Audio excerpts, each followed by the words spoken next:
Chapter 12. Subjective Control. Your imagination is able to do all that you ask in proportion to the degree of your attention. All progress, all fulfillment of desire depend on the control and concentration of your attention. Attention may either be attracted from without or directed from within. Attention is attracted from without when you are consciously occupied with the external impressions of the immediate present. The very lines of this page are attracting your attention from without. Your attention is directed from within when you deliberately choose what you will be preoccupied with mentally. It's obvious that in the objective world, your attention is not only attracted by, but is constantly directed to external impressions. But your control in the subjective state is almost non-existent, for in this state attention is usually the servant and not the master, the passenger and not the navigator of your world. There is an enormous difference between attention that is directed objectively and attention directed subjectively, and the capacity to change your future depends on the latter. When you are able to control the movements of your attention in the subjective world, you can modify or alter your life as you please. But this control cannot be achieved if you allow your attention to be attracted constantly from without. Each day, set yourself the task of deliberately withdrawing your attention from the objective world and focusing subjectively. In other words, concentrate on those thoughts or moods which you deliberately determine. Then those things that now restrict you will fade and drop away. The day you achieve control of the movements of your attention in the subjective world, you're the master of your fate. You will no longer accept the dominance of outside conditions or circumstances. You will not accept life on the basis of the world without. Having achieved control of the movements of your attention, and having discovered the mystery hid from the ages, that Christ in you is your imagination, you will assert the supremacy of imagination and put all things in subjection to it. This chapter somewhat piggybacks off of the last chapter in the sense that it says that your imagination is able to do all that you can ask in proportion to the degree of your attention. So we find here, in the last chapter it discussed Ephesians, and it referenced the scripture where he says, to him that is able to do exceedingly abundantly beyond all we can think, ask, or imagine. Right? So your imagination is able to do all that you ask in proportion to the degree of your attention.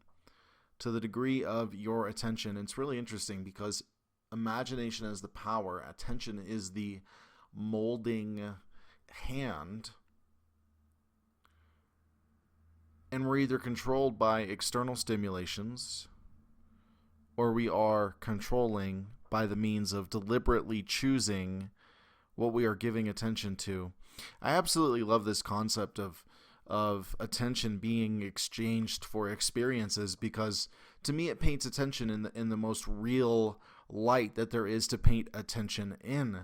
And this is the fact that when you are paying attention to something, it's no different than paying money for something in return.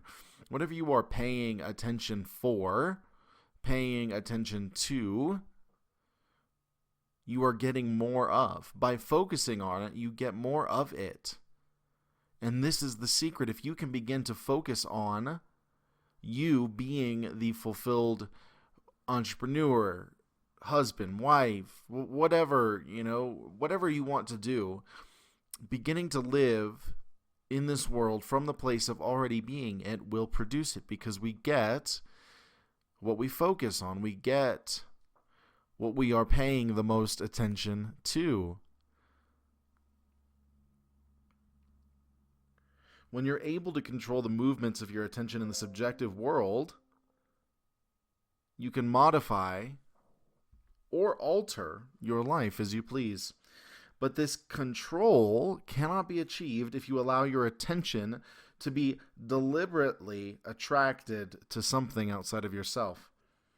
Each day, set yourself the task of deliberately withdrawing your attention from the objective world and of focusing it subjectively. So here you have to take the courage to deliberately focus your imagination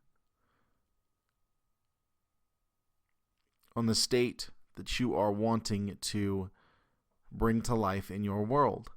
We give life and we take it away by the means of attention. So the more attention we give to something that we don't like, the more we're going to find ourselves experiencing more and more of that. And this is the law. If you focus on abundance, you will find more abundance showing up in your life. And if you focus on how much there is not, as we read in our previous chapters, you will continue to see less and less and less in decreasing amounts. Because to him who has, more is given, and to the one who has not, more is taken away. So now we begin to understand that this is actually all about attention and what we are giving our attention to. We get more of what we give our attention to. So it is your imperative every single day to withdraw yourself from the objective world, withdraw your attention from it, and focus on the end, in the end, from the end. And the day you achieve control of the movement of your attention, you're master of your fate. And you'll no longer accept the dominance of outside conditions. So think about this. When you are master of your attention, you'll no longer accept the dominance of outside conditions. So if you're accepting the dominance of outside conditions right now, you can be sure that you have not yet mastered your attention. And before you start looking for a tip and a trick and a new method and a new guru and all these different kinds of things, take some time to discipline your attention. You know, everybody wants to go searching for why they're not manifesting, and trust me, there are enough gurus out there that will give you what you want, but it won't necessarily get you what you want.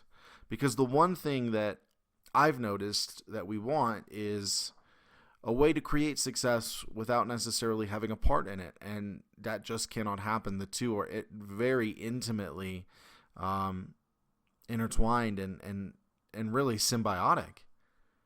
It is the mood of success. It is the vibration of success. It is the state of success that creates that success externally. You must persist in the wish fulfilled. And by persisting in the wish fulfilled, you are giving attention to your life as you would have it be. Right? Until you feel that you are it. And this is when the manifestation occurs. Your job is to persist until you have fully identified with it, and the feeling of the opposite of who you used to be has become foreign to you.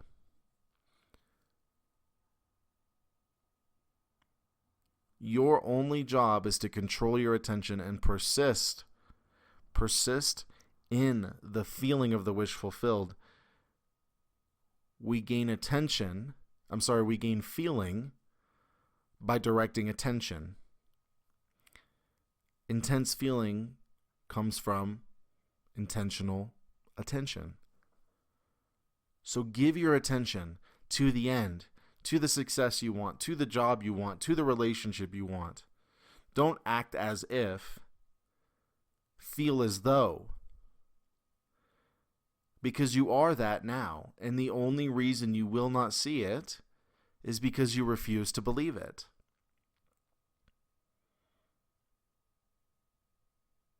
By the merit of your focused attention, you create worlds.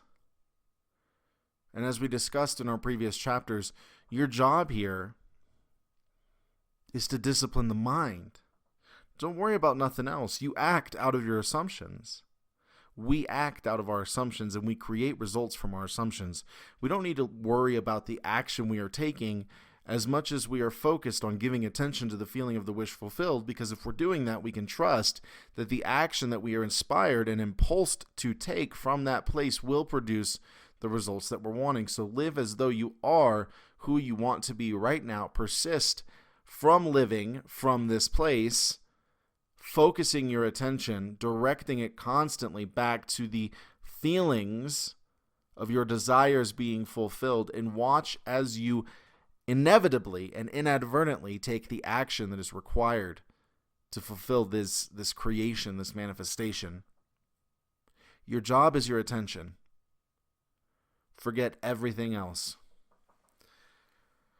Your number one priority is to discipline your attention so that you are living from the wish fulfilled each and every day, for the majority of the day at least. And when you've done this, your life will be a walking, waking dream come true. It really will. But it's your choice. You choose to focus the attention. You choose to discipline your imagination. You create. You create. You are creating right now as you're listening to this very lecture. So create well. Discipline your attention. Focus on the feeling of the wish fulfilled, and watch as your life becomes everything you've ever wanted it to be.